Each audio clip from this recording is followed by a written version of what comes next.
Hello, everybody. I am here with John O'Connor from the Kollect Group out of Ireland. How you doing, John? Hey, Jason, how are you?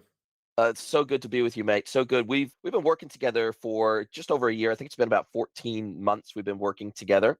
And I just wanted to have a really short chat because I know there are a lot of businesses out there that have asked me questions about when should we hire an e-commerce consultant, when should we work with an agency, what's the difference between the two, what's the benefits of working with each, etc. And so I thought we would just sit down for a quick chat about our experience working together, and hopefully some of our experience and our learnings together will benefit other people in the market that don't necessarily know where to turn next. Make sense? Yeah, perfect. Yeah, this sounds good. Nice. Now, what does Kollect do? I could talk about this, but I'd rather hear it from the man himself. You're one of the co-founders of Kollect, so I'd love to hear what Kollect does. Yeah, so Collect are basically we're a booking engine for waste, any waste collections, and we operate in Ireland and UK. So what we do is we aggregate supplies. If you're a customer and you have a waste need, if it's you want your house cleared out, or you want a bin collected, or you have a construction job going on, whatever waste need you have, you go onto our platform. We'll give you a clear upfront price. All our suppliers are vetted and trusted. And then if you choose to go ahead with the job, we push the job out to our suppliers. So we pretty much aggregate supply in a region. Within Ireland, there might be 100 waste operators to aggregate. We make sure that when you book through us, you get the best price. And the most importantly, the waste that you get collected from your business or from your home is recycled as much as possible. So we're like a zero landfill ethos, I suppose. And what I love about your business is that you're not the traditional e-commerce business that's buying a product, marking it up, selling a product online. You're much more complex in the sense that you're effectively reselling other people's services. So in large part, you're a tech company, but you've productized those services in a really smart way so that you can sell them via e-commerce. And when you guys came to me, it was like, okay, we know we need to do something. We're on Shopify. It doesn't necessarily have all the functionality we're looking for in our business. We need to go to the next level. We have a target of getting to sort of 80% online sales within 3 years. That was the goal. And we want to move all of these in-person sales or these phone-based sales. We want to move all of these sales online, and we want to make it more efficient for our customers to book, and we also want to make it more efficient for us to deliver these services. So there's a lot of back-end complexity in your business, but I like how you productized these services so that you could more easily sell them via e-commerce. Yeah, exactly. So that was one of the main issues. Going back to how we ended up with you was like we had that issue about like how do we even put down on paper what we need, and then how do we know who to go ahead with, what agency to go ahead with. So I suppose what attracted us to your business first off, Jason, was that you worked in an agency before, so you knew you had dealt with clients like us before, and we needed someone to sit down with us and maybe do a discovery phase and what are our requirements and exactly what do we need, and then most importantly is to go out to agencies to get the best price there. First of all, who are the best agencies to work with? That was really important. I think we drew up a short list of 4, and you managed that process for us. And then first we put it down what we needed, then you managed that process first, and then we were able to go ahead and go back to you and ask which agency is the best one to go with. Who would you recommend? Is the price good? Would the quality of work be good? Will we get everything we need? So it was, I suppose the initial phase was actually just putting down on paper what our requirements were, and we needed help with that.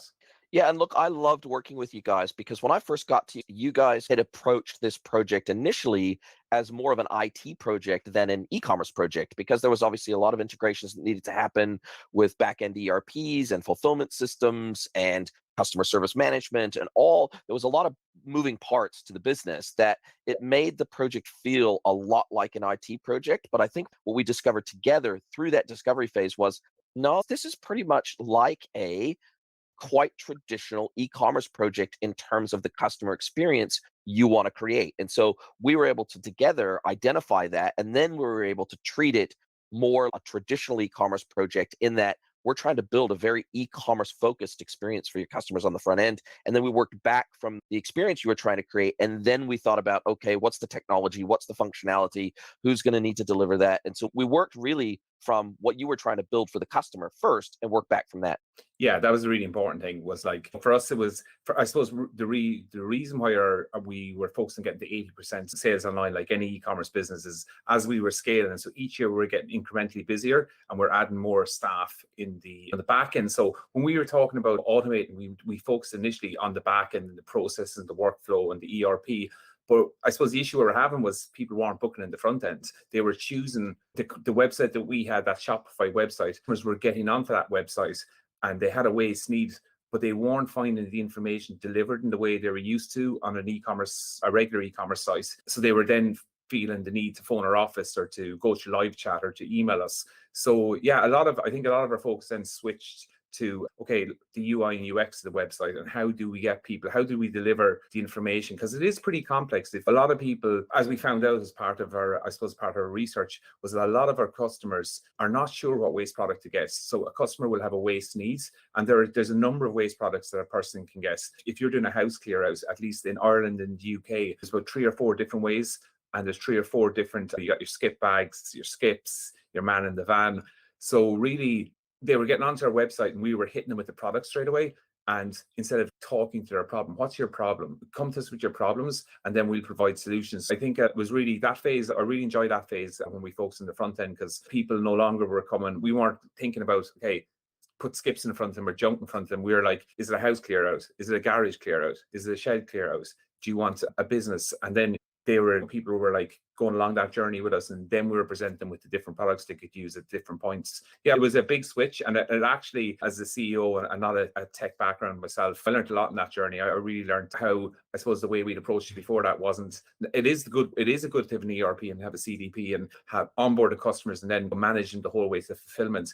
But you really want to get like the customers initially when they're like using whatever digital media channels or whatever omni-channel, you get them onto your website that they check out there, and then the rest of the will happen.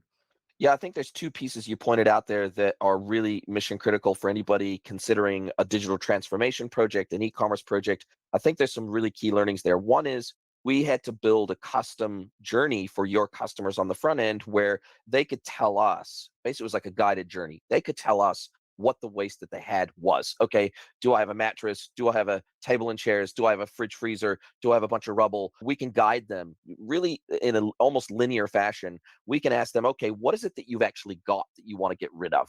Then we can tell you what your options are to get rid of that and what the different price points are to do. And then we can make a key recommendation as to perhaps the best value for money option for you. And so I think making that journey, basically extrapolating away all the complexity and all the nomenclature and verbiage that the industry uses, because customers don't care. They don't really care whether it's a skip bag, a skip bin, a waste truck. They don't really care what it is that is going to deal with their problem. They just know, okay, I've got this stuff I need to get rid of, and I need to get rid of it. And so by creating that journey that really took away the complexity. And I think most industries have lingo that they use internally in the industry. Every industry does.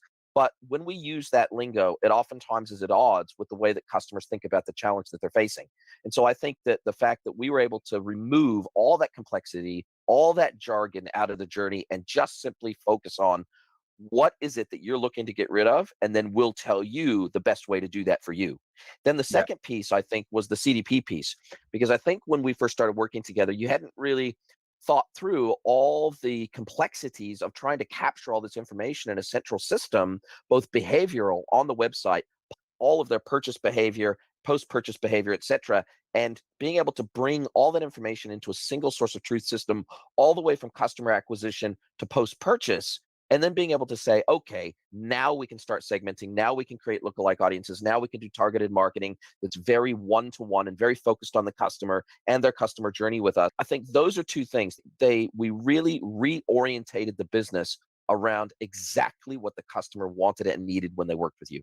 Yeah, I agree. The CDP was a critical piece to our company, and I know since we got the website live, it's really that is our business. Understanding our customers, understanding the channels they came through, how we can retarget them. And I love the way the CDP, it's nearly personalizing the customer experience, and also looking at each customer and segmenting them based on what their patterns are and what their needs are. So for us, you don't want to be going in front of customers and just remarketing the whole time when they don't have that need. And we can clearly now identify who our customers are, how often they're coming back, when they may have waste needs, what their patterns are, profiles, the demographics. It's been I feel it's given us that edge, and it's probably something we would have looked at unless we got, I suppose we wouldn't have looked at really unless we got yourself involved. You'd work with that over in Australia, in other industries. And within the waste industry, like my background is the waste industry. So I'm coming from really traditional business backgrounds, but even now we're like we're only 6-8 weeks into this, and I know that we haven't utilized the full power of it. But I also know it gives me great hope that like we do the company we use, we're very good,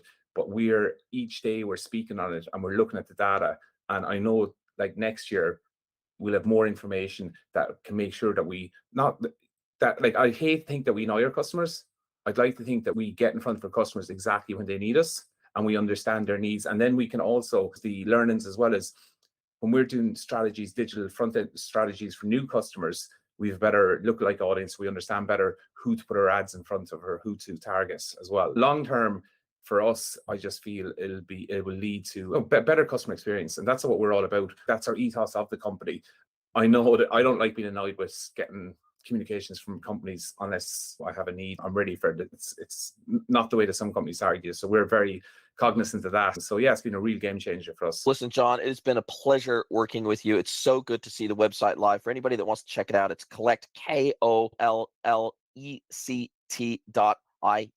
And look, I think you guys are doing some great things. I think your focus on the customer is rare and unique, particularly in the waste industry, which in many cases is similar to a lot of other industries that are very legacy in their thinking, their legacy in their customer experience. They're just legacy industries and they're run by legacy players in the industry. But you guys are very cutting edge. You've created an amazing cutting edge customer experience at the end of the day. And you're now serving your customers on more of a one-to-one basis than you ever have before in the history of the business. So congratulations on how far you've come. And I just can't wait to see what you guys do next. Yeah, thanks, Jason. I'd like to thank you for your help on this as well. It's great. It was really good working with you.